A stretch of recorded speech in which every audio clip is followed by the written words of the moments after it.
En los años 90, pues se atrae el conflicto, pues de alguna manera, y se centra en el combatiente, ¿no? El caso del soldado Ryan, el pianista, ¿no?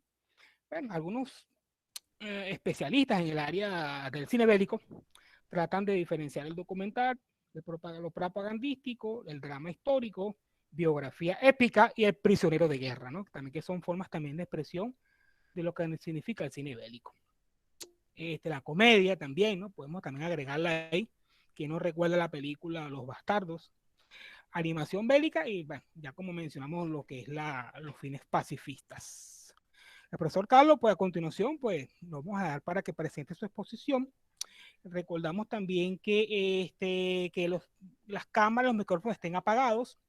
Durante la conferencia mantener apagados los micrófonos y el video para evitar la saturación de la plataforma. Recordemos que tenemos un internet muy inestable. Evitar interrumpir al conferencista a través del video o el audio, ¿no? Y el ciclo de preguntas será al final pues, de la exposición. Profesor Carlos, pues lo dejo a continuación. Bienvenido y muchas gracias.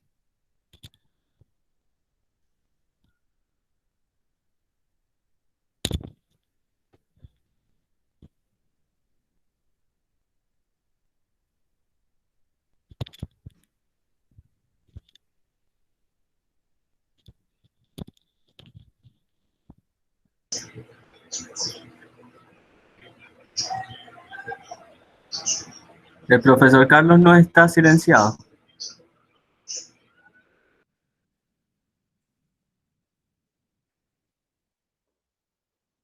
Apaguen el micrófono, por favor, las personas que no. Germán, ¿me estás escuchando? Sí, te escucho claro y fuerte. Excelente, excelente. Si hay algún problema, me comentan. Ustedes pueden ver mi presentación. ¿Cómo no? Ok, bueno, nuevamente, porque no estoy seguro si me habían escuchado desde un principio, ahora estaba de alguna forma, bueno, primero agradeciendo, Germán, por la invitación, agradeciendo a tus estudiantes por permitirme acompañarles en su clase del día de hoy.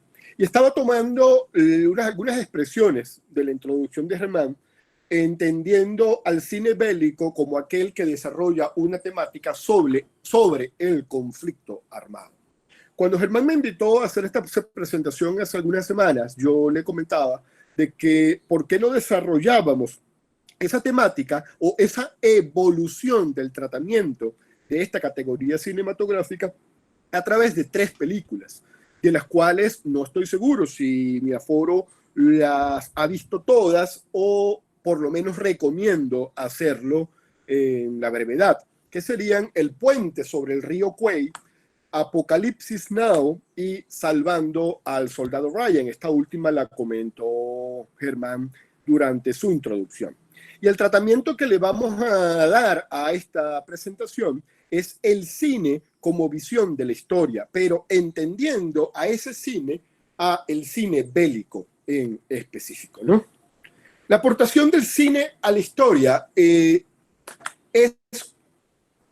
una panacea que se inicia desde los propios orígenes de la fotografía, ¿no?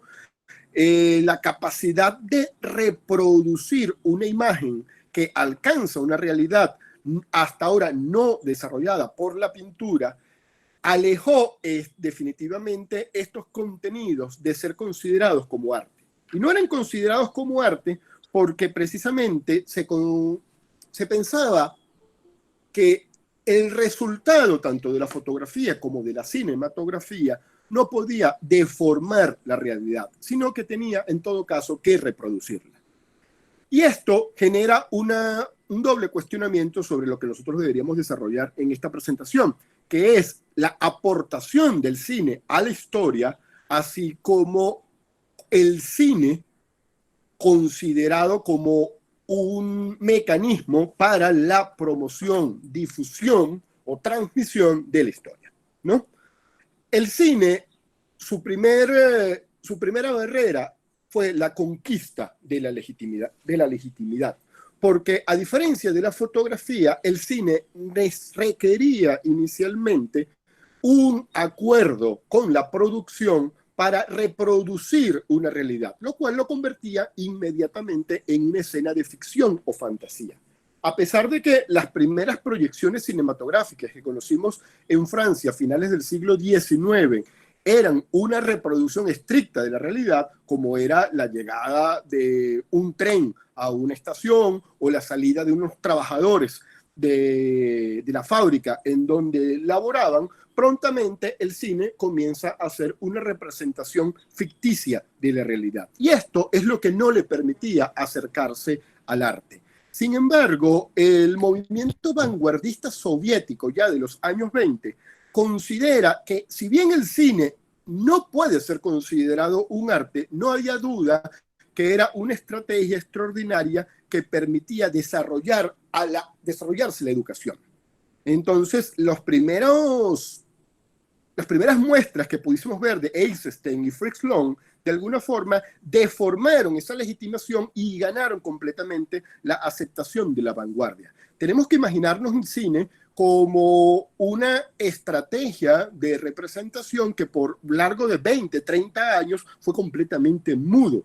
Y si eso lo acompañamos a las estrategias artísticas que se venían desarrollando o los movimientos artísticos que se venían desarrollando a partir de la Primera Guerra Mundial, muchos de ellos originados en Alemania, ese carácter mudo del cine tuvo que de alguna manera asociarse con el surrealismo europeo para alcanzar estos primeros esquemas de representación.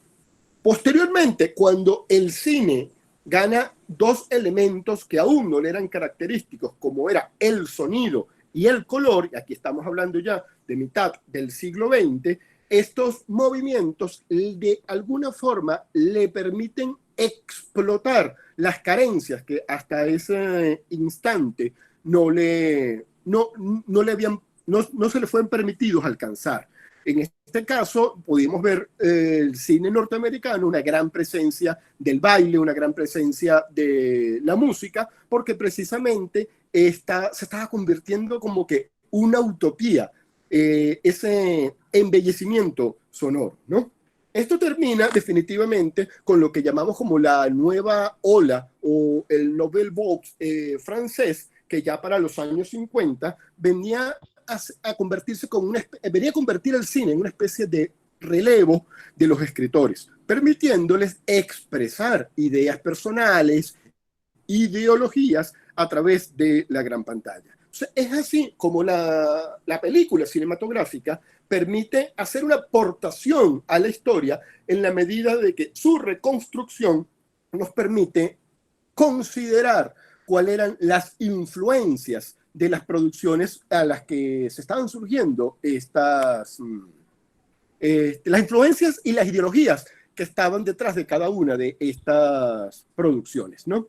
Desde un principio, Germán yo creo que lo expresaba muy bien al inicio de la presentación, lo tenemos como el caso de la necesidad del pacifismo, ¿no? Durante la Primera Guerra Mundial, y mejor dicho, durante el periodo entre guerras, el cine fue aprovechado para generar dos circunstancias. Primero, una lucha en contra de la crueldad del conflicto armado que se estaba viviendo, ¿no? A diferencia de los conflictos bélicos anteriores del siglo XX, que no pudieron ser representados cinematográficamente y hasta hace poco, muy pocos habían sido fotografiados de alguna manera que permitiesen representar el horror de la tragedia bélica, ya para la Primera Guerra Mundial el cine se convierte en una herramienta de representación. Entonces, durante ese espacio, cada país produjo una serie de películas con un contenido completamente propagandístico que permitía cazar la tendencia belicista o pacifista de sus producciones con la política que estuviesen planteando. Poco a poco el cine se fue convirtiendo en una crítica a la institución militar. Y no fue sino hasta 1945 cuando se comienza a sentir una libertad completamente en esos contenidos.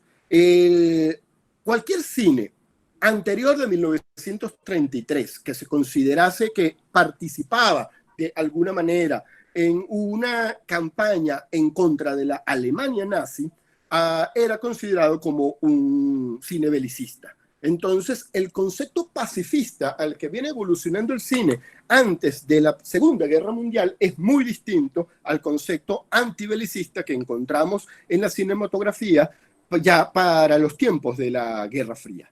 La evolución de la película alemana tuvo una consideración completamente, un cambio completamente fuerte a partir de 1933, toda vez que esas influencias que se generaron del surrealismo europeo de los años 20 se vieron completamente cortadas con la emigración de todos estos talentos artísticos que de alguna forma fueron vetados en continuar con este tipo de producciones durante la Alemania nazi e incluso durante la mayoría de las producciones europeas, salvo las producciones británicas, estas no se atrevían a generar una crítica, un conflicto ante esa Alemania nazi. Tenemos producciones bélicas como por lo menos las que vemos en pantalla, Charles Chaplin con Armas del Hombro de 1918, a El Gran Dictador en 1940. Esta película, El Gran Dictador,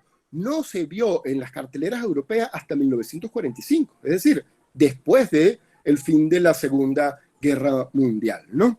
Entonces solamente el cine norteamericano y el soviético hasta 1939 son los que pudieron de alguna forma casarse con una campaña propagandística para alertar la realidad que se estaba viviendo en Alemania para ese momento. Y el cine alemán dejó completamente atrás esa influencia surrealista para convertirse en un cine de propaganda en el que mostrara muchísimas comedias, una propaganda antisemita, una propaganda anglófaba, para de alguna manera hacer frente a esa oposición internacional que sabía que sí ya estaba menguando en su contra, ¿no?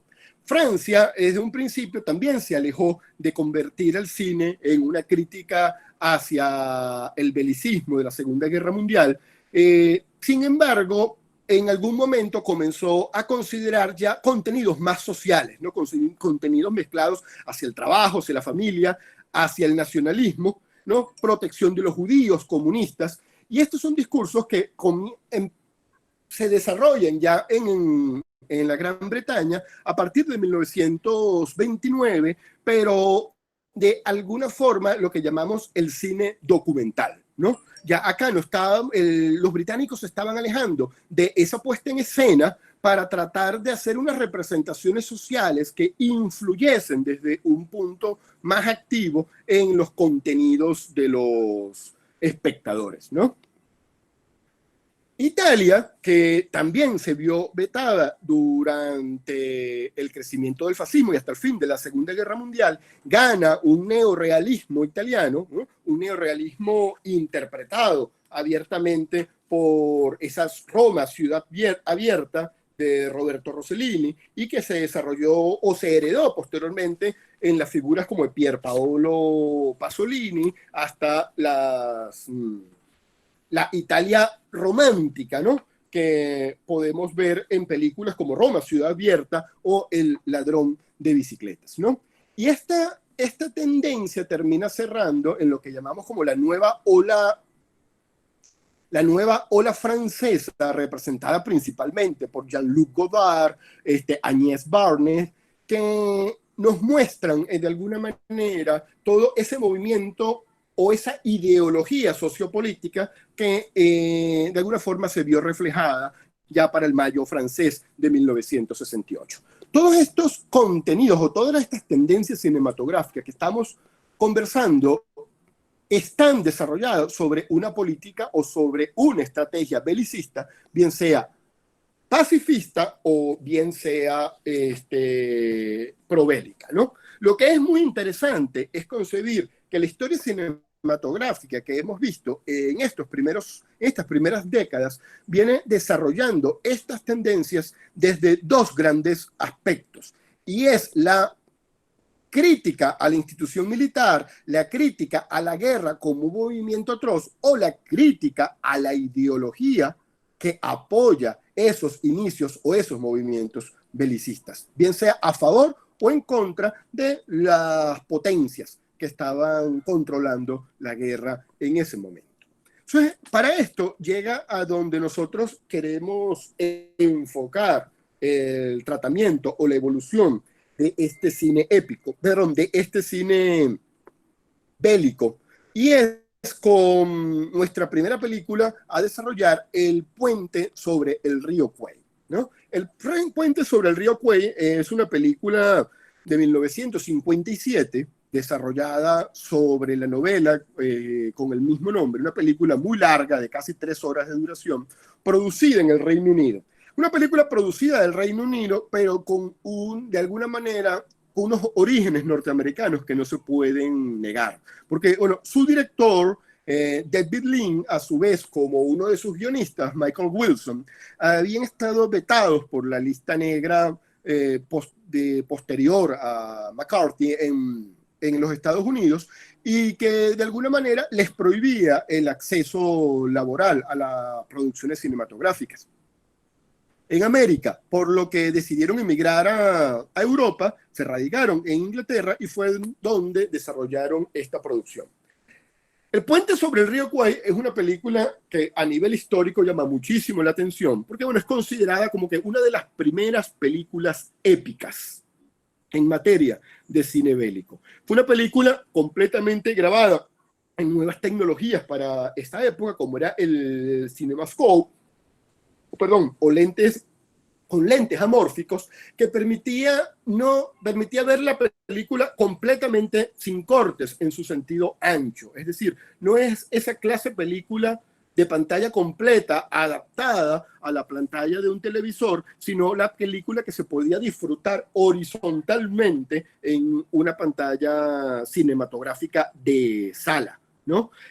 Un sistema de sonido y color, y aquí nos estamos alejando completamente del cine mudo, a su vez como del cine en blanco y negro, y en donde la estrategia del director consistía en desarrollar aspectos pasivos y activos de la historia en distintos planos, de modo que el espectador mantenía siempre una atención interesada en escudriñar las distintas capas de información que se desarrollaban en las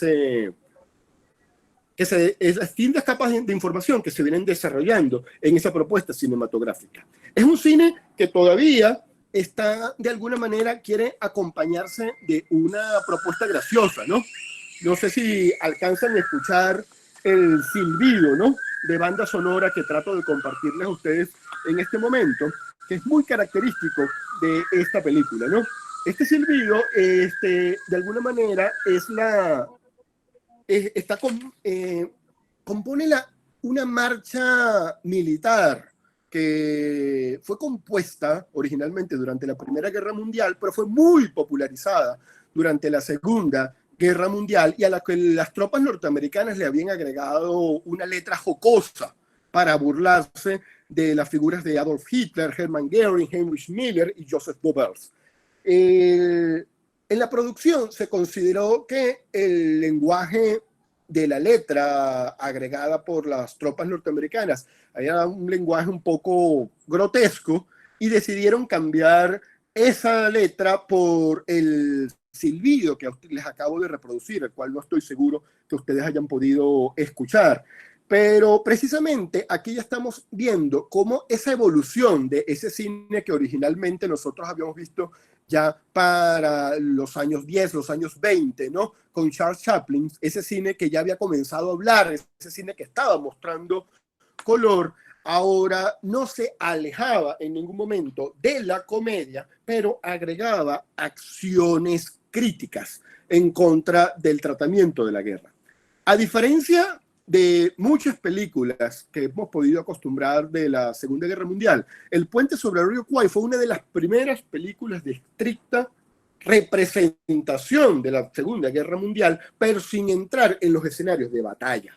La producción se desarrolla en las selvas de Tailandia, y básicamente es la evolución ¿no?, de resistencia de los soldados norteamericanos apresados por las tropas japonesas que estaban siendo forzados en la construcción de un puente, ¿no? Y el concepto de representación de lo que significa para la trama de la película la construcción y la utilización de este puente es precisamente la conexión ideológica que el director permite desarrollar a lo largo de la película, ¿no? Aquí vemos algunas fotos fijas entre las cuales podemos ver a su protagonista, Alec Guinness, ¿no? Este famoso actor mejor conocido como Obi-Wan Kenobi en la saga de las Guerras de las Galaxias, ¿no? Originalmente el director Lin quería a Laurence Olivier para esta película, no fue posible, pero definitivamente Alec McGuinness hizo una representación completamente acorde con esta épica, ¿no? Esta también podemos ver, es una historia basada en la vida real. Sin embargo, la película se hizo una adaptación ficticia, porque yo no sé si les estoy haciendo spoiler, lo lamento si es así, pero al final de la película el puente es explotado y el puente actualmente es el que nosotros estamos viendo en esta imagen, ¿no? El puente sobre el río Kwai en la novela no iba a ser explotado. Sin embargo, la necesidad de la trama cinematográfica anunciaba la intención de los presidiarios de volar el puente en algún momento. Y es en estos espacios en donde nosotros vemos que las limitaciones que tiene el cine para ser considerado de alguna forma como un mecanismo de representación de la historia, porque nunca podemos olvidar que, a diferencia de otras tendencias de comunicación, el cine está desarrollado sobre una estrategia fundamental, que es el entretenimiento. Un entretenimiento que es el que está de alguna manera casado con su mecanismo de recaudación que permite el financiamiento de estas plataformas, ¿no? De seguida manera, nosotros escogimos una película muy bien representada a través de esta imagen, ¿no?, que es Apocalipsis Now, ¿no? 1979, ¿no? Una producción norteamericana, una producción de Francis Ford Coppola, basada también en la novela de Joseph Conrad, ¿no? Una novela llamada El corazón de las tinieblas. Esta novela tiene poco que ver realmente con la representación de Coppola en la cinematografía. Joseph Conrad hace una crítica colonialista europea sobre el recorrido a través de un río en el Congo. Pero en este instante, los guionistas, sobre todo John Milius, que fue quien tuvo la idea original de hacer una adaptación cinematográfica de la novela de Conrad, se permitió hacer la representación a través de una campaña antibelicista a la guerra de Vietnam. También estamos hablando de una película muy larga, El puente sobre el río Kwai, es una película de casi 3 horas, y la Apocalipsis Now la vamos a tener que presentar en 3 momentos, dependiendo a cuando esta película fue puesta en escena, porque la primera vez fue precisamente en 1979, durante el Festival de Cannes. La película tuvo una duración superior a las 2 horas y dentro de su crítica fue considerada extremadamente larga y surrealista. Posteriormente, la película se convirtió en una obra de culto que quedó pidiendo mucho más, atendiendo mayores expectativas por parte de los espectadores, lo que le permite a Francis Ford Coppola ya para 1980 hacer una reedición y completando las 3 horas de película, y es la versión que comúnmente podemos conseguir, que es Apocalipsis Now Redux. Y ahora que estamos acercándonos a la celebración de los 40 años, su director ha decidido estrenar, que fue un estreno pospuesto por la pandemia, creo que alcanzó las salas de cine hace menos de un mes, donde se agregan ahora incluso 30 minutos adicionales. Si alguno de ustedes ha visto ya la versión Redux y le pareció suficientemente larga y compleja los contenidos de 3 horas de película, imagínense todo lo que se está permitiendo el director ahora agregar con 30 minutos adicionales, ¿no? Siendo una producción de Francis Ford Coppola, nos encontramos con, bueno, Francis Ford Coppola, director del Padrino 1, director del Padrino 2, ya completamente consagrado para este momento, y nos encontramos con un casting que nos recuerda en muchísimas escenas a los miembros del Padrino, ¿no?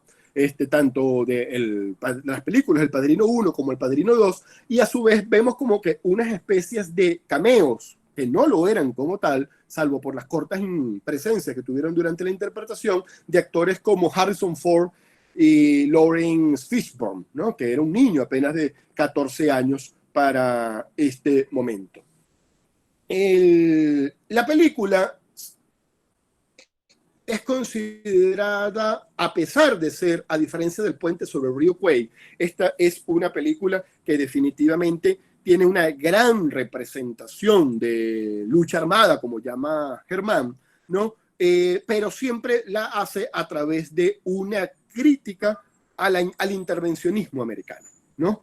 Es decir, esa crítica que originalmente contenía la novela de ser una película, de ser una novela, de ser una obra literaria de intervención en contra del colonialismo europeo, ahora había sido cinematográficamente adaptada a esa intervención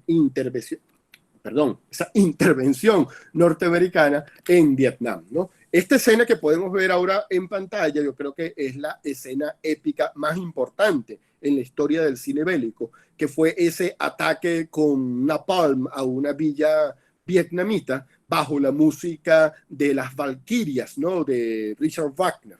Una escena absolutamente demoledora, ¿no? Esta es una foto fija de la escena original de la película de 1979, y aquí podemos ver una escena remasterizada de la versión sin cortes que se acaba de estrenar, ¿no? La película desarrolla completamente una evolución de simbologías a lo largo del recorrido de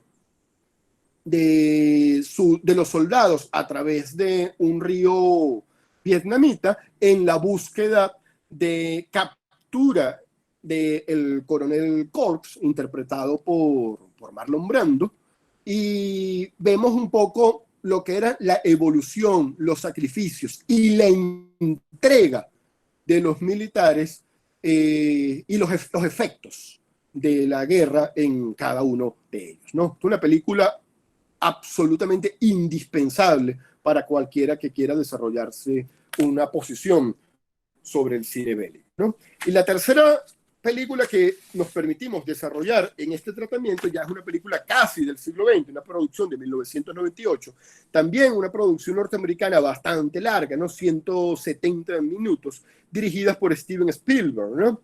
Esta es una producción tan épica como las dos anteriores. Es una producción con una representación extraordinaria, sobre todo a través de dos batallas, una ficticia, pero una definitivamente emblemática, como fue el desembarco a Normandía, ¿no? Una representación cinematográfica completamente demoledora y atrevida, utilizada con cámara en manos, aprovechando los anfibios originales utilizados en la Segunda Guerra Mundial. Esta escena fue grabada en las orillas de las costas irlandesas, ¿no?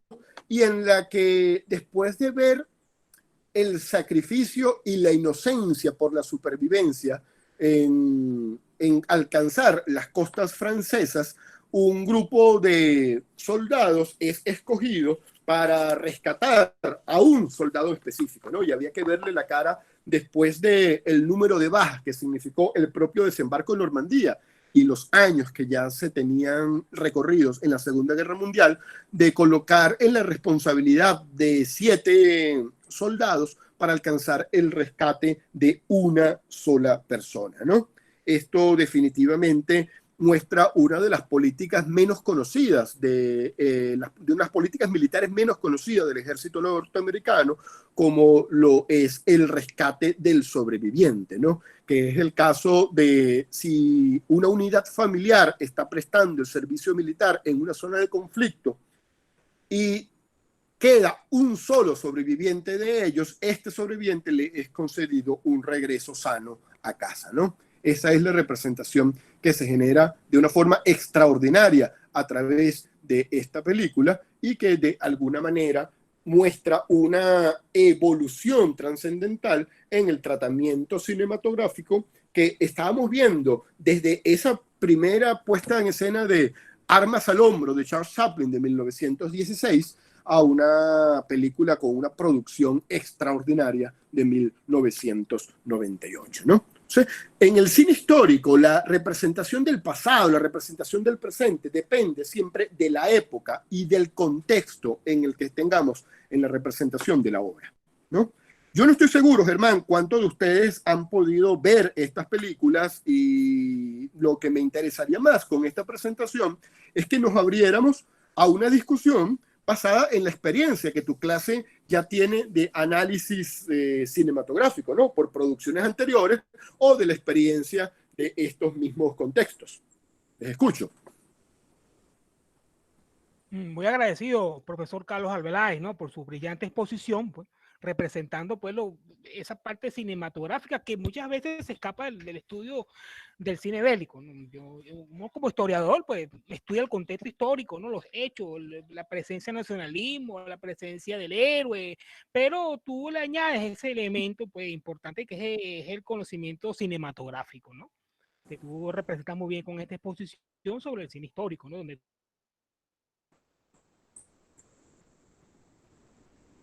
¿Aló, Germán? ¿Me escuchan? la con entretenimiento y Salvando el Soldado Ryan, ¿no? Que también representa otra forma de ver el cine, ¿no? Y que también podemos hablar de un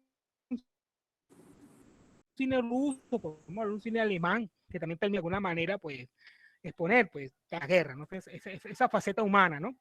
Ya a vincularse al soldado. Que no el soldado Ryan, ¿no? Claro está. ¿Alguna otra exposición? Estoy viendo en este momento el chat por si puedo leer algunas de las intervenciones de ustedes. Sí. Sí, porque aquí también hay personajes. Sí, por favor. Sí, se le agradece a la profesora Catalina, pues a la profesora Coletti, María Daniela, Domel Silva, Oviedo, y la profesora Joan Peña, que nos ayudó con la emisión del flyer, ¿no? Y la profesora Catalina, pues, profesora del doctorado de Historia de la Universidad Católica Andrés Bello.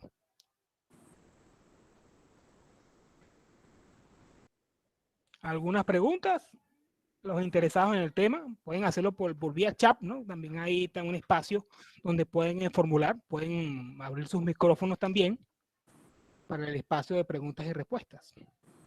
Que sean cortas también, muchachos, o público general presente en este espacio virtual, ¿no? De la 2.0.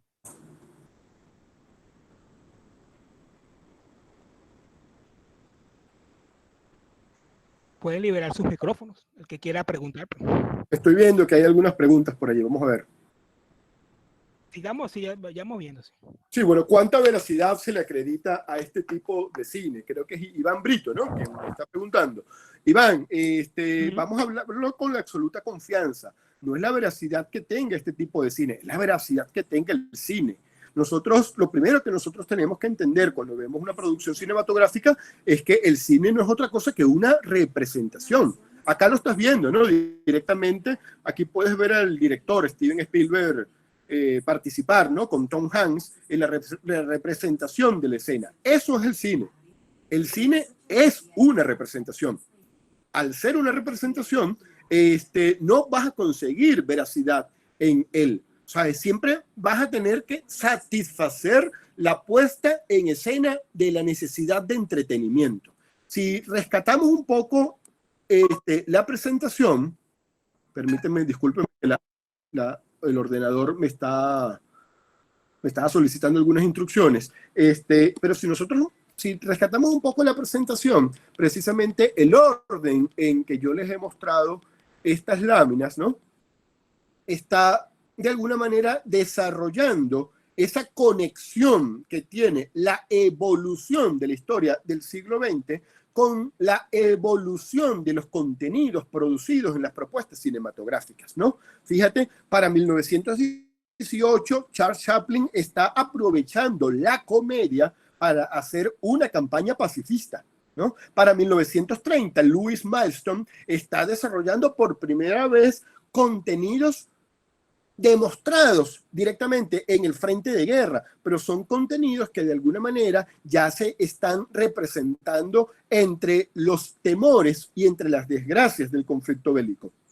Charles Chaplin hace un cine completamente vetado originalmente en Europa y posteriormente en Estados Unidos porque está casado definitivamente con una crítica ideológica, ¿no? La Alemania de 1940, estamos hablando de la Alemania que está dentro del conflicto de la Segunda Guerra Mundial, tiene contenidos cómicos como que si no estuviese pasando absolutamente nada y está demostrando contenidos antisemitas, porque de alguna manera está desarrollando un aparato de propaganda que esté a su favor. Es las primeras muestras del cine francés en los tiempos de Vichy, ya ustedes pueden ver acá en esta película, que también recomiendo ver, La Batalla del Rail, está de alguna forma orientada a generar un homenaje a los pequeños y tímidos movimientos de resistencia francés, específicamente aquellos que comenzaron a sabotear las líneas férreas, ¿no? De repente, para responder a tu pregunta de alguna forma más estricta, el cine documentalista como este, mostrado y originado en Gran Bretaña a partir de los años 30, pudiese ser considerado una representación un poco más fidedigna, pero siempre de alguna manera parcializada por la posición del director, y posteriormente las representaciones, sobre todo las que nosotros vemos con esa nueva ola francesa ya de los años 60, son las que están más vinculadas de alguna manera a la ideología, al interés intelectual de su director. Cuando nosotros vemos estas tres películas que hemos hecho esta reseña cinematográfica, ya vemos por lo menos en estos dos primeros casos, El puente sobre el río Kwai y Apocalipsis Now, ambas son adaptaciones de novelas que no, o sea, novelas que no fueron respetadas, que no fueron ni siquiera adaptadas completamente en su originalidad. Y las propias novelas ya eran unas puestas de ficción. Cuando la llevamos a Salvando al Soldado Ryan, Steven Spielberg también hace una adaptación de las producciones literarias de Stephen Ambrosi, un importante escritor de novela de la Segunda Guerra Mundial, y también son adaptaciones de esa realidad. Ahora, ¿qué podemos identificar en la película? Podemos identificar varias cosas. Primero, la representación de cómo era el escenario belicista o el escenario político, el escenario social de ese momento. Esas adaptaciones sí podemos de alguna forma evaluarlas como unas fieles representaciones o alejadas representaciones de la realidad. Si nosotros ponemos esta escena que te estoy representando en este momento de Salvando al Soldado Ryan, del desembarco en Normandía, esto ha sido considerado por muchos historiadores de la Segunda Guerra Mundial como una de las mejores representaciones del escenario del desembarco. Pero si yo te muestro escenas como esta de El baile de las Valquirias de Richard Wagner, en este bombardeo norteamericano a una villa vietnamita, tenemos que decir que aquí hay un aparato un poco más de propaganda antibelicista, propaganda de antiintervencionismo norteamericano, porque las propias tropas norteamericanas comentaran de que no usaban Richard Wagner en las rutas de helicópteros, más bien escuchaban música rock, ¿no? Que también es claramente representada en esta otra escena, ¿no? Pero entonces esta película de Francis Ford Coppola está llena más de simbolismos, ¿no? que es algo que no está tan representado en la puesta en escena de Steven Spielberg, ¿no? Por eso es muy importante evaluar estas tres producciones cinematográficas en el contexto histórico para el cual fueron de alguna forma producidas y lanzadas a las pantallas o a las salas de cine, ¿no? Por eso genero esta imagen final, ¿no? Que siempre debemos hacer la evaluación atendiendo a la época y al contexto de la representación de la obra. ¿Algo más?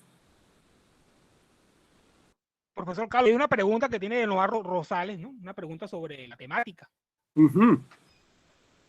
Estoy leyendo por acá, si me permites, como no. Noah Rosales, las percepciones, yo tengo una duda.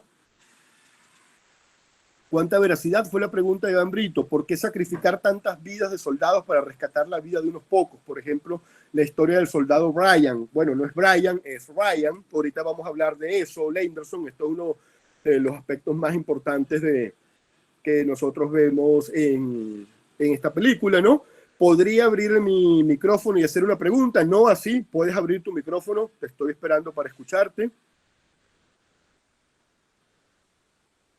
Entonces, básicamente, el cine bélico se basa en la representación de ideologías políticas de los movimientos políticos de esa época.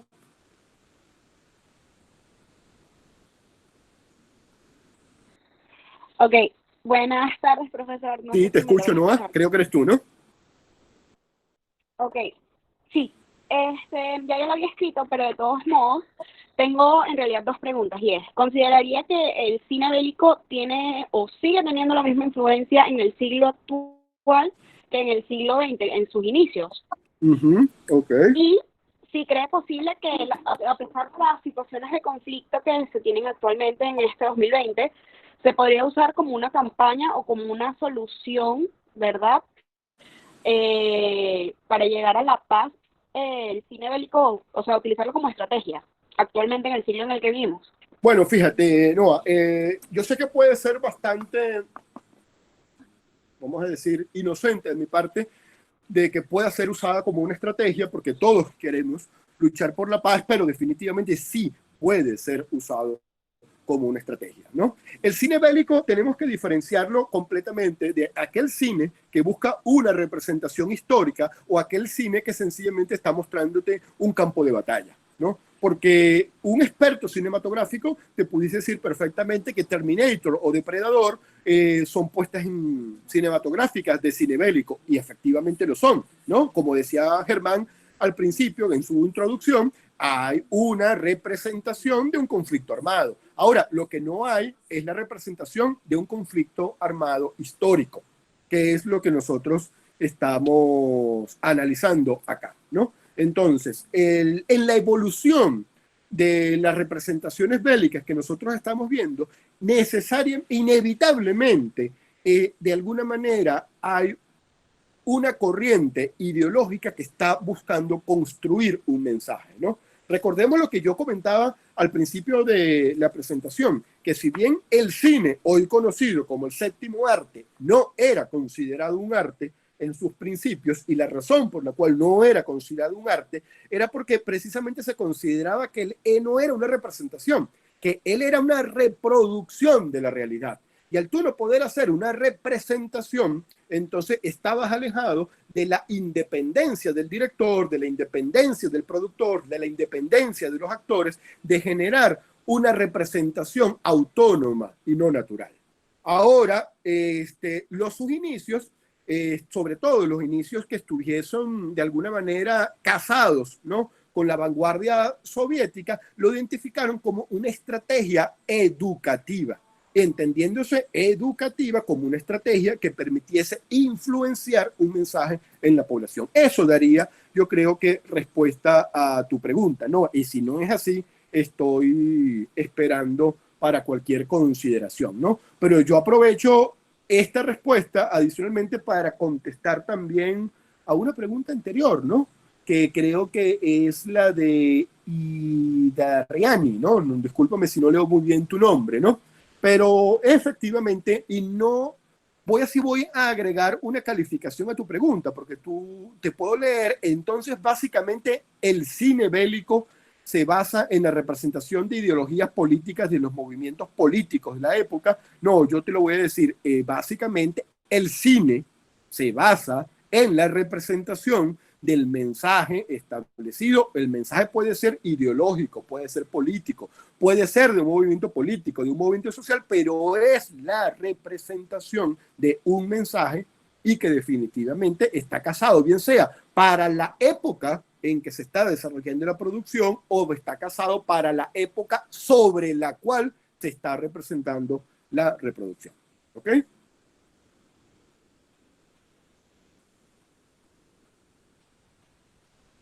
¿Hay algo que pueda agregar, Noah?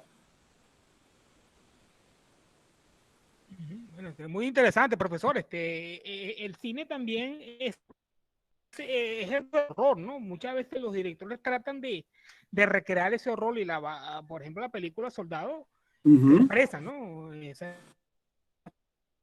película. Sí, efectivamente, Germán. La ven sin ese de la guerra, no es nada agradable. Sí, no es nada. Y reproducir una película de carácter bélico también tiene su costo de producción, ¿no? Bueno, los costos de producción son tan altos. Si ponemos a ver, mira, el costo de producción del puente sobre el río Kwai ascendió a los $2 millones y su primer mes de recaudación no alcanzó los $300,000. Sin embargo, se consideraba ya un éxito económico para ese momento. Sin embargo, los costos de producción de Apocalipsis Now para 1979, bueno, 1979 fue el release, es decir, para 1977 y 78, que fueron los años de producción y de preproducción, producción y postproducción. Apocalipsis Now estaba prevista en finalizarse en menos de 2 meses y el rodaje completo se hizo en casi 2 años. Durante ese tiempo, Francis Ford Coppola tuvo incluso que empeñar sus propiedades, incluyendo su casa, para financiar el rodaje. Se presentaron cosas absolutamente terribles, desde un huracán que terminó destruyendo completamente los lugares de las locaciones de producción, que hizo que muchos del crew regresara a los Estados Unidos rendidos. Otros completamente tuvieron que ser sobrefinanciados para insistirles en quedarse en las Islas Filipinas, que fue donde se hizo la filmación. Y posteriormente tenemos que agregar escenas que Francis Ford Coppola no se permitió. Actores de alguna manera de baja monta, ¿no? Martin Sheen tuvo un ataque cardíaco para el final de la película, pero cuando aún faltaban escenas muy importantes por grabar. Y Marlon Brando, que era el gran Vito Corleone de ese momento, llegó nada más para grabar unas semanas, para grabar la escena final de la película.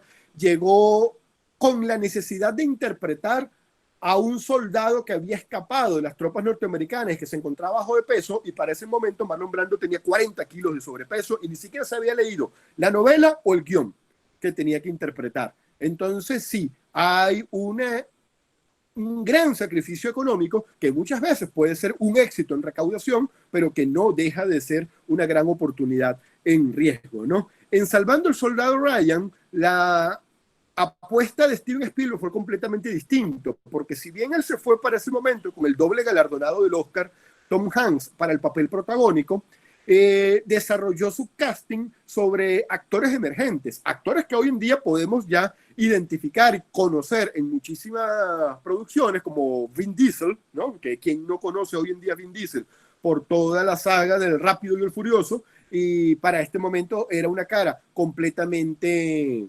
desconocida, ¿no? Esto es una escena bastante, o una anécdota bastante interesante, ¿no? De esta película, Salvando al Soldado Ryan. Y aquí aprovechando para responder una de las preguntas que tenemos pendientes, ¿no? ¿Merece la pena sacrificar la vida de un pelotón de personas, de sujetos que estaban allí cumpliendo con una obligación de servicio militar para rescatar a una sola persona? Bueno, la película desarrolla eso precisamente como una estrategia de crítica a la guerra. Porque si bien nosotros lo podemos limitar en el individualismo de rescatar a una sola persona, Salvando al Soldado Ryan desarrolla 3 esquemas cinematográficos. Primero, uno en un sentido muy macro, que era el inicio de la guerra con fines de la liberación de Europa, ¿no? El desembarco en Normandía,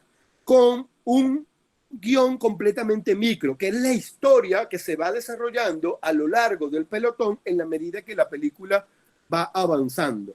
Pero adicionalmente con una historia completamente individual, que es la que está contenida en tu pregunta, que es 7 hombres para salvar uno solo.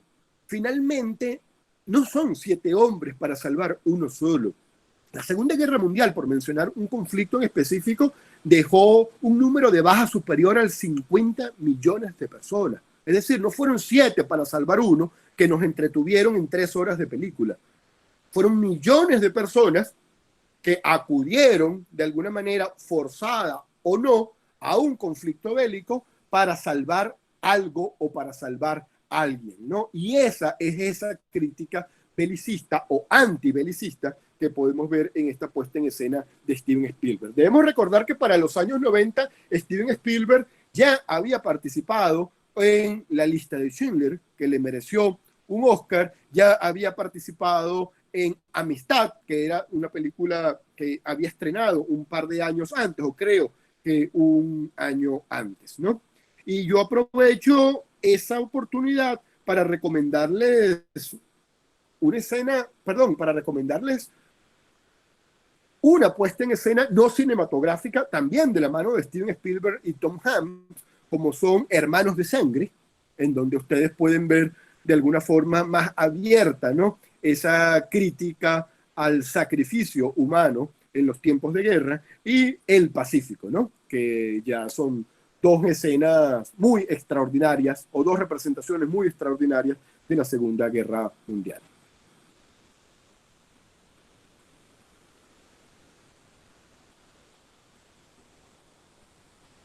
¿Qué representa para mí Star Wars dentro del cine bélico? Una broma, Iván. ¿Por qué una broma? Bueno, te la coloco al final de la presentación precisamente porque a la hora que entremos a definir qué es el cine bélico, y vamos a retomar nuevamente las palabras de Germán, ¿no? La lucha armada, yo no te puedo decir que Terminator, Depredador, Alien o Star Wars, por muy producciones de ciencia ficción que sean, no estén relacionadas con una lucha armada, ¿no? En todo caso, la función que tiene la lámina dentro de mi presentación se asemeja un poco a la función que tiene el mensaje del director en la representación cinematográfica, ¿no? Si no es otra cosa que la evaluación de la representación en la época y en el contexto de la obra en el que es representada.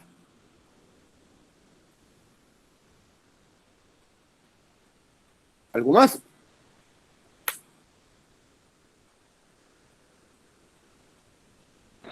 Profe, yo tengo una pregunta, ya que está hablando de las interpretaciones de ficción.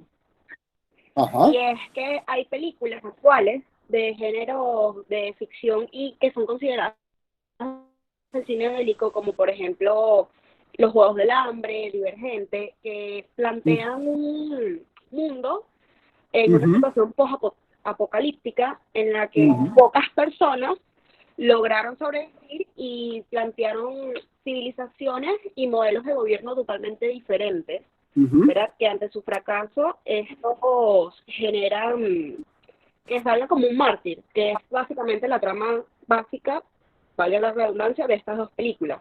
Ese tipo de cine bélico que plantea una estrategia futurista y diferente, ¿podría considerarse para crear conciencia? ¿O la estrategia que se toma a nivel de cine bélico no es hacia ese auge?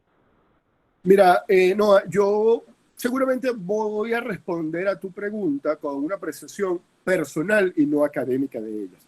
Yo creo que las 2 producciones que mencionaste, ¿no? Los Juegos del Hambre y Divergente, son producciones que en su contenido literario original definitivamente tienen ese mensaje que tú estás de alguna manera identificando. Ahora, sinceramente creo que sus producciones cinematográficas se quedaron completamente cortas para poder producir ese mensaje, y lo que hicieron fue desarrollar una estrategia de entretenimiento. Pero esto es una apreciación personal, ¿no? Sinceramente, porque no me agradaron las adaptaciones de ninguno de los dos guiones, y creo que la obra original tenía un contenido superior para desarrollar. Está bien, mil gracias. Eso suele ocurrir cuando un libro se pasa a película. Gracias. Sí, sin embargo, fíjate que las 3 películas que yo te he mostrado acá están desarrolladas en libros, y a pesar de que los libros son muy atractivos, ¿no? Uno fue escrito por Joseph Conrad, no es poca cosa. Las adaptaciones cinematográficas fueron de primer nivel. No, lamentablemente no pasó esa con las 2 que acabas de mencionar.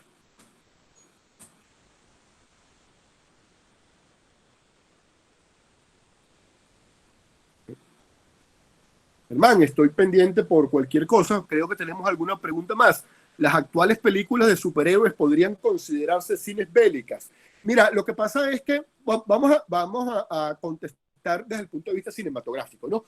No son consideradas cines bélicas. Yo sé que vamos a entrar en una contradicción si nosotros acudimos a esa posición del cine bélico. O sea, si nosotros identificamos el cine bélico con la presencia de una lucha armada. Sí, bueno, pudiésemos decir que efectivamente en conflicto entre Iron Man y Hulk hay una lucha armada, pues no, los dos tienen armas sobrenaturales. Pero ¿por qué no es representada en cine bélico? Bueno, porque sencillamente es ciencia ficción, ¿no? Y eso es lo que aleja también películas como Terminator o Depredador de ser consideradas estrictamente del cine bélico, ¿no? Una cosa es hablar de cine bélico y otra cosa es de hablar de cine histórico, ¿no? Y las producciones estrictas de cine bélico son aquellas que están desarrolladas sobre un conflicto armado que sea parte, en todo caso, del discurso histórico. Así es como nosotros lo identificamos. Y eso es lo que aleja que ciertos conflictos armados no sean considerados cine bélico, como es el caso de las Guerras de las Galaxias. ¿Cómo califica escenas cinematográficas de la película 1917? Bueno, primero, debo aplaudir 1917. Yo creo que es una de las mejores producciones cinematográficas que he visto en los últimos años. De hecho, por mucho de que a mí me fascinó completamente Parasite, y que aplaudo que haya sido doblemente galardonada en la última ceremonia de los Oscars, yo considero que 1917 tenía todos los méritos también para alcanzar la mejor película, ¿no? El galardón de mejor película. Creo que la producción cinematográfica fue absolutamente extraordinaria, a pesar de las críticas técnicas que se puedan hacer a sus escenas de plano secuencia. Creo que el atrevido discurso completamente dinámico del director, en la medida que iba adentrando a su protagonista hasta conseguir sus logros, conseguir sus metas en la película, fueron tan grandes como los de Francis Ford Coppola en Apocalipsis Now. Prefiero a Coppola. Ninguno de los dos podemos decir que está completamente basado en una realidad, pero tampoco podríamos decir que se alejan de ella. Yo aplaudo absolutamente esa producción.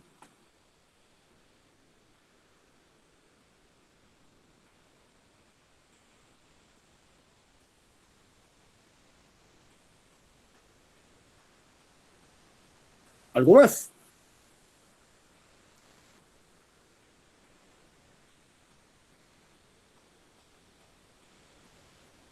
Germán, no estoy seguro si estoy en línea para ver. Me están queriendo nuevas preguntas. Vamos a ver.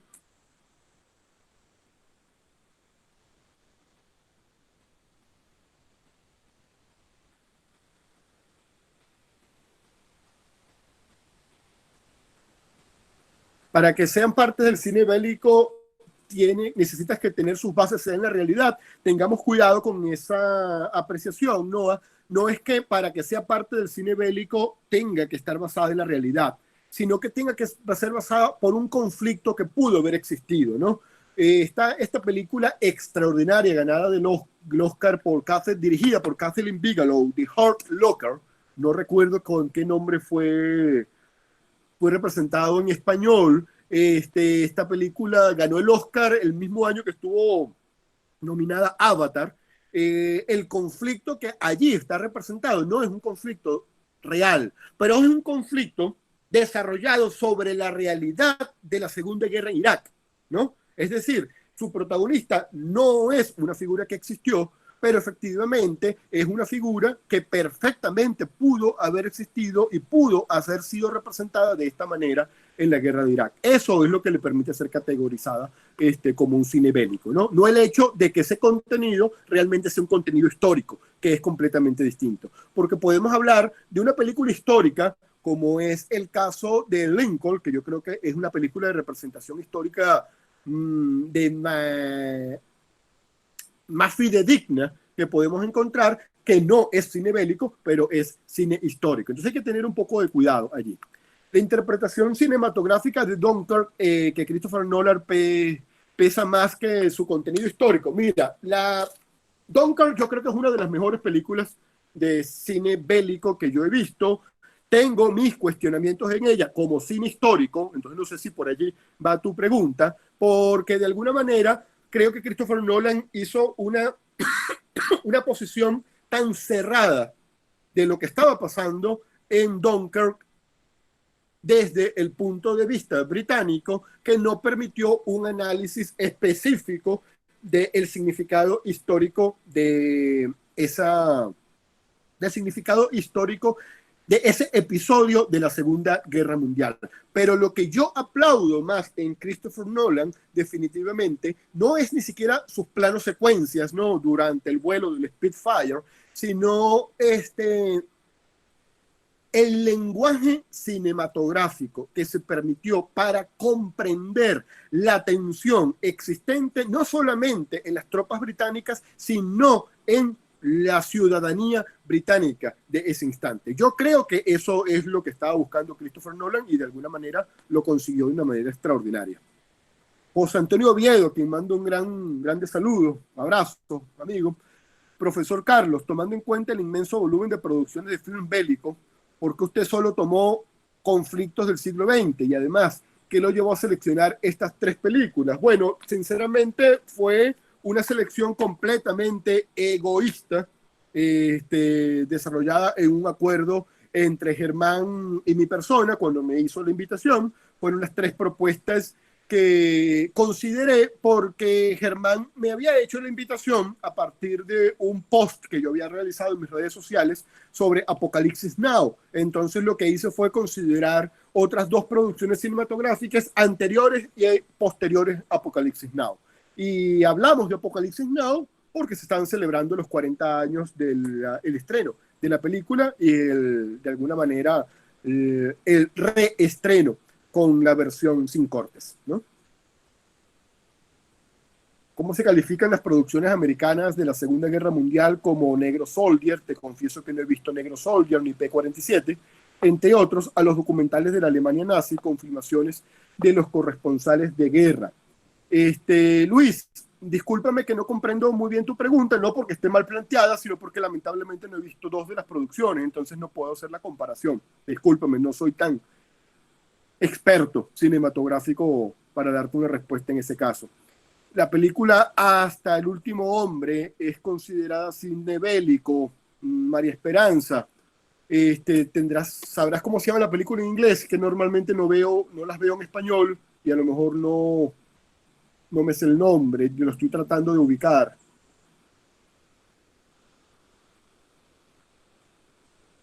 Ah, sí, ya sé cuál es sí, efectivamente, sí.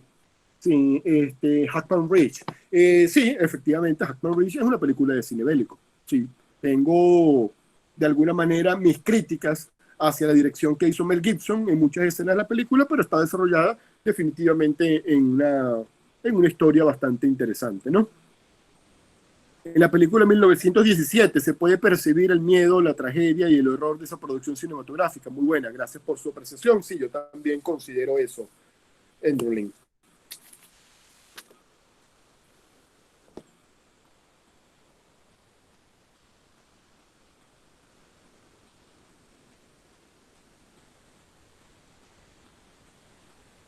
Me está comentando Germán que se le cayó su conexión, que está intentando acceder nuevamente.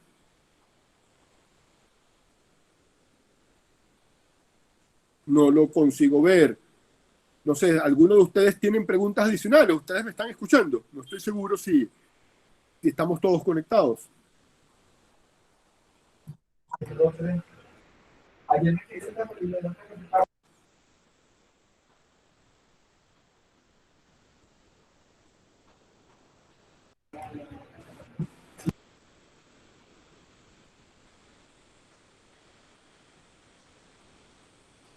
Hermano, ¿tú estás allí? No estoy seguro si pudiste regresar a estar en línea.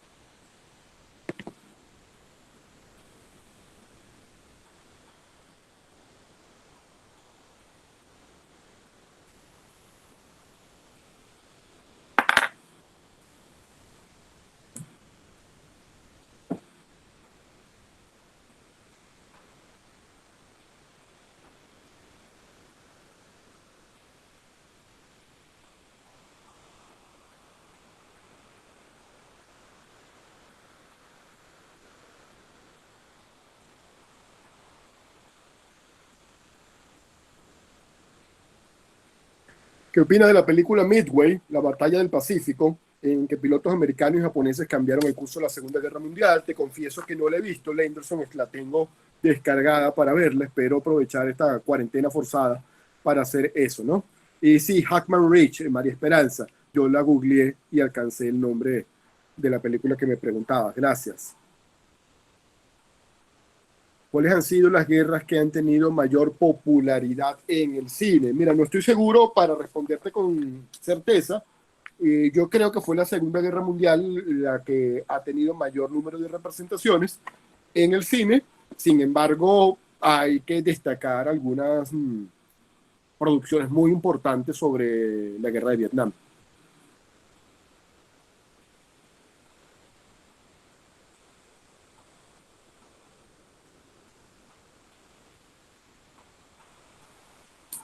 Estoy atento de ustedes, ¿no? Yo no sé si ustedes me pueden ver, pero yo sigo aquí.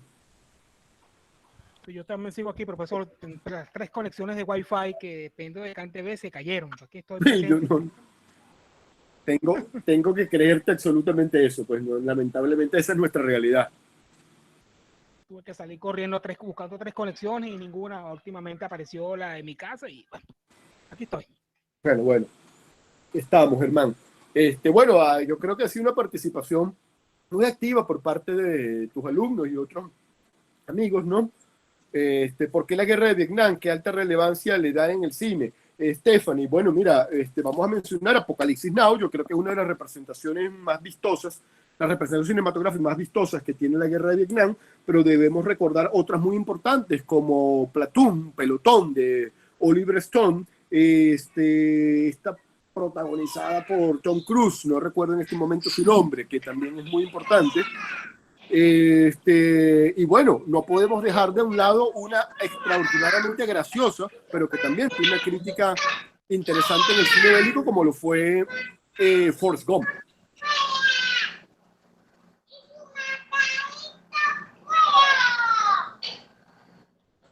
Hermanos de Sangre o Pueblo Francés. Pueblo Francés no la he visto, no la conozco, de hecho la voy a buscar. Y Hermanos de Sangre sí la he visto, que fue la que recomendé al final. Es también una producción de Steven Spielberg, en este caso con Tom Hanks, y desarrollada también en una obra de Stephen Ambrosi, ¿no? El mismo equipo en el que trabajó Salvando al Soldado Ryan. La recomiendo ampliamente. Gracias, José Antonio. Nacido el 4 de julio. Ese era el nombre que estaba buscando.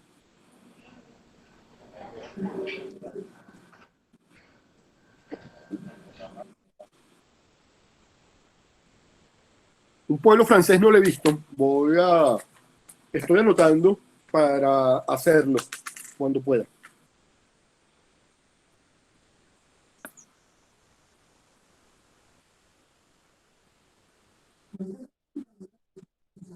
Por ahí te preguntan una película venezolana. Una película. Ibérico, caramba.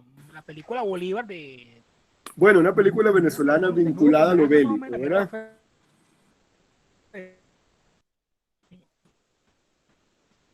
Yo creo que voy a ser muy polémico mi respuesta, entonces me voy a censurar.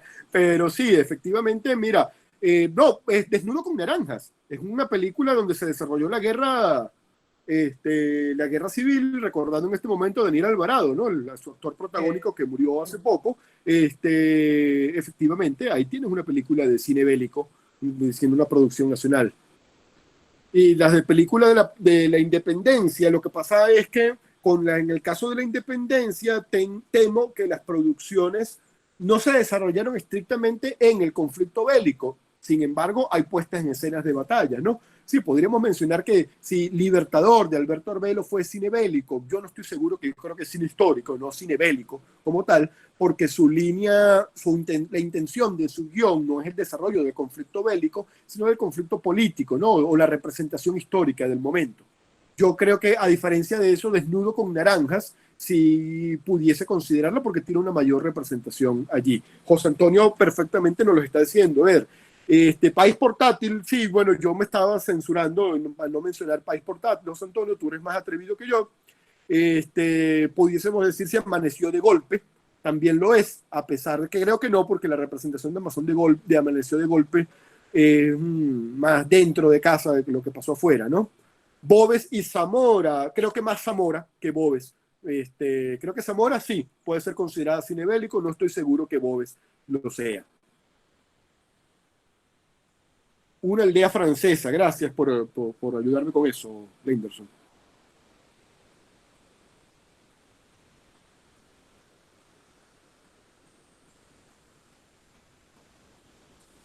Sí, claro, agradecido de José Antonio Viedo, vale, buen amigo. Ojalá podamos hacer algún cineforo, ¿no? Intercambiar mejores propuestas. Invítalo para una próxima oportunidad, Germán.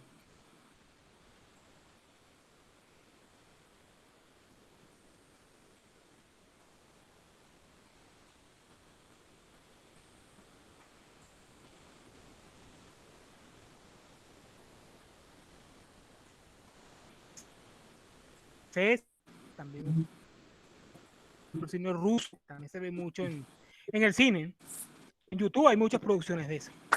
En YouTube hay muchas producciones de eso. Yo sé que tratamos de buscar los mecanismos más sencillos para acceder a ellas. Yo les invito a que, sin ánimos de sonar irresponsable, ¿no? A que utilicemos los caminos verdes que nos permiten la Internet para conseguir sobre todo las viejas producciones, que difícilmente a lo mejor vamos a ubicar en algún cineclub o en la pantalla.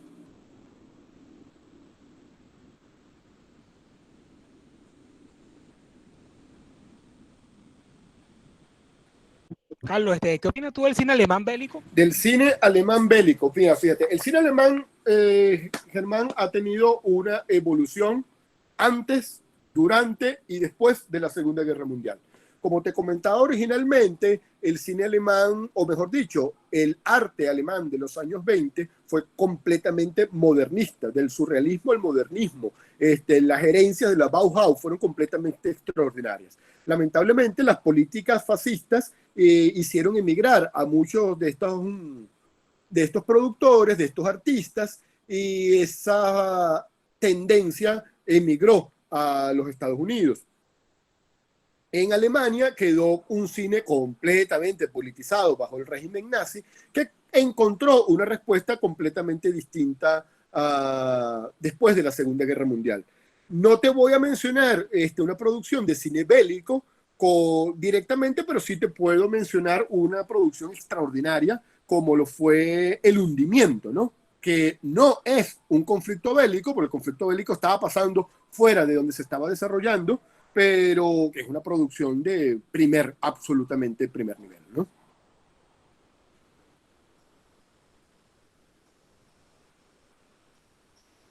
Preguntan de la película. Profesor, ya que se está hablando.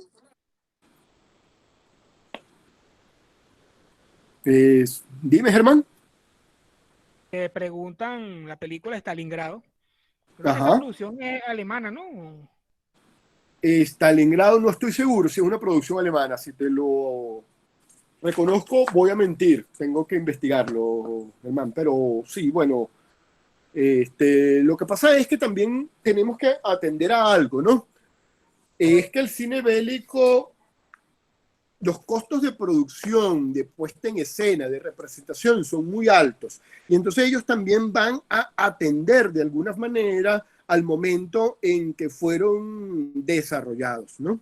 Si tú ves lo que significó la producción del puente sobre el río Kwai, nada más la construcción del puente fue definitivamente una gran, una gran proeza de la preproducción, ¿no?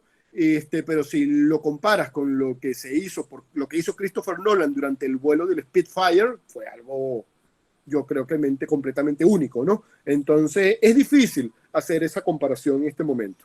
Hay que, como lo decía al final de la presentación, hay siempre que atenderlo a el momento en el que se desarrolló la producción.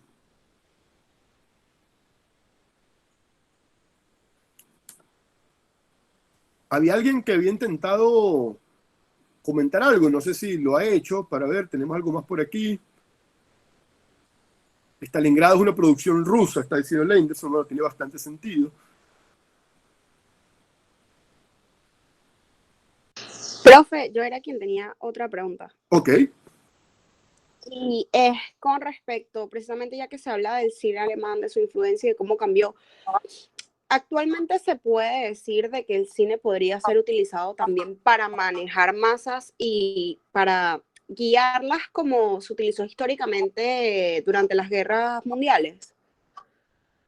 Yo creo que el cine es una de las estrategias vigentes más importantes para el manejo de las masas.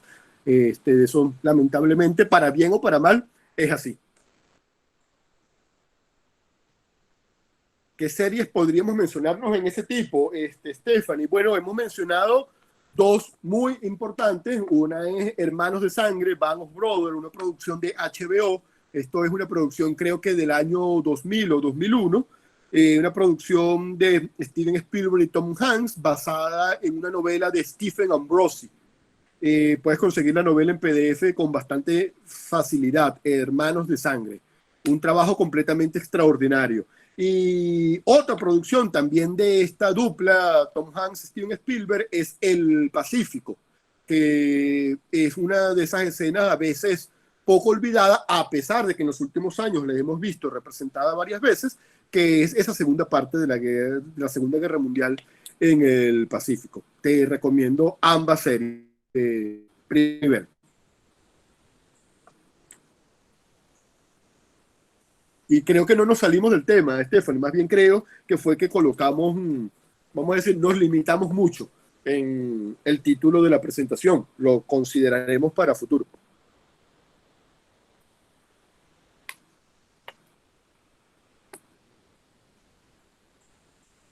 Si hay alguien que quiera hacer uso del micrófono para preguntar, yo no tengo inconveniente. Depende del internet con que estemos contando, ¿no? Exactamente, sí, Carlos. Dependemos también de esa conectividad que sí. nos atañe, ¿no? Bueno, sin embargo, creo que el grupo ha estado muy activo, ¿no? En el intercambio de preguntas, ¿no? Tengo por aquí una queja de la profesora Catalina Banco, Germán, que la censuramos. No le permitimos ingresar. Traté de ingresarla, pero caramba, no sé, estoy tratando de tocando los recodos de este Google, pero caramba, no le he podido ingresar. Bueno, yo creo que ya estaba bromeando acá en un mensaje directo. Sí, Carlos, ¿y qué opinas tú de la película Full Metal Jacket, ¿no? La película más bueno, famosa de Full Metal Jacket definitivamente es una película que había que agregar cuando mencionamos las basadas en las guerras distintas a la Segunda Guerra Mundial, ¿no? Yo soy un gran aficionado a Stanley Kubrick y definitivamente Stanley Kubrick así fue uno de los mejores representantes del cine histórico, ¿no? Definitivamente esa es eso es lo que llamamos entre los cinéfilos una de las películas que no podemos dejar de ver, aunque esa es una categoría en la que yo incluiría a todas las producciones de Kubrick. ¿Otra pregunta?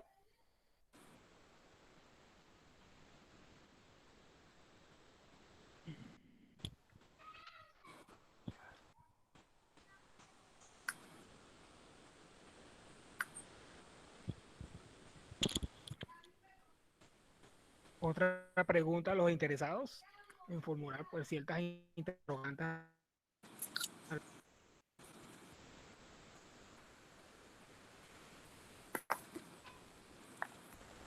Bueno, Germán, si no hay más preguntas, no hay inconveniente tampoco, no lo forcemos a eso. Yo te invito a, No, claro, como tú tienes sus correos, compárteles el contenido de la presentación, ¿no? Como yo estoy copiado dentro de la invitación, cualquiera que tenga una pregunta adicional, mira, estoy completamente a la orden si desea contactarme y podemos conversar sobre esas producciones o cualquier otra. Yo aprovecharé, mientras tanto, para conseguir una aldea francesa. Gracias nuevamente por la recomendación.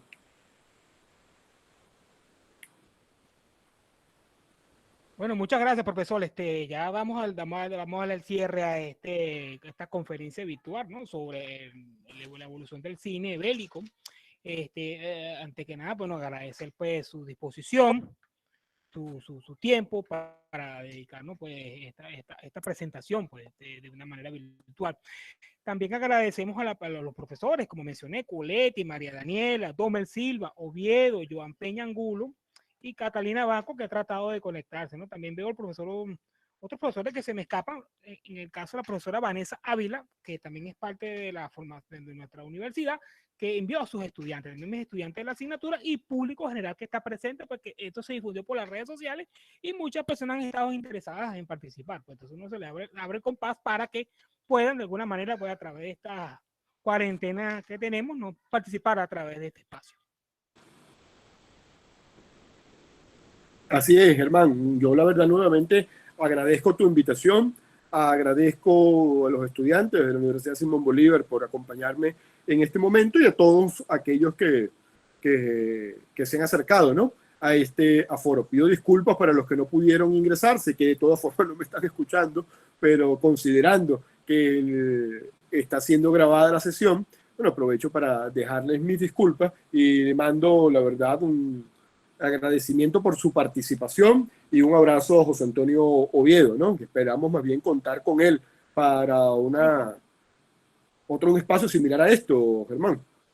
Sí, cómo no, vamos a estar pendientes de esto, pues, y tratar de una conexión más estable, ¿no? Recordemos que todos estos días Internet ha estado funcionando en mi casa sin novedad, ¿no? A través del Wi-Fi, pero hoy tuvo su día. Y también al profesor José Alberto Olivar de la Universidad Metropolitana y la Simón Saludos, Bolívar, pues, José Alberto. en este espacio, ¿no? Sí. Sí, sí, bueno, no me queda más nada que decir, pues muchas gracias, agradecido por todos tu conexión y bueno, cerramos ya este ciclo, ¿no? Cualquier cosa, esperemos que quede grabado y posteriormente enviaré las presentaciones del profesor, pues, interesado en el correo. Muchas Gracias, Germán.